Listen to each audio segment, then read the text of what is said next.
Hello বন্ধুরা, আবারও চলে আসলাম নতুন একটি তরমুজ ক্ষেতের ভিডিও নিয়ে।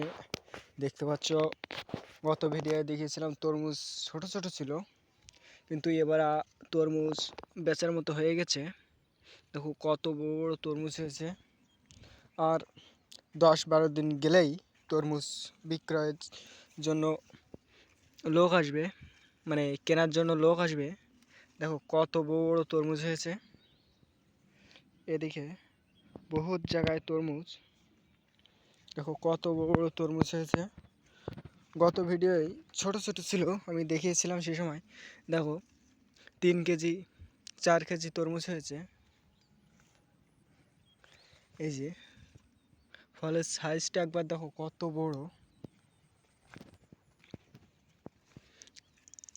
খেয়াত আপাতত এটা 1 লাখ হলে দিয়ে দেবে, কারণ ফলগুলো সব বড় বড় সাইজ, সেজন্য দামও বেশি। এই যে এই ফলটা দেখেন, এই ফলটা আপাতত 4 কেজি হয়েছে। এই ফলটাও 4.5 কেজির মতো হয়েছে। দেখো কত বড়। এই যে পাশাপাশি আরও অনেক ক্ষেত আছে এই জায়গায়।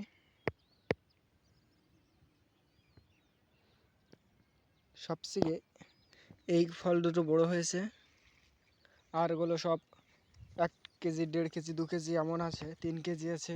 এইরকম ফলই বেশি, সেজন্য এই ক্ষেতটার দাম হলো 1 লাখ টাকা।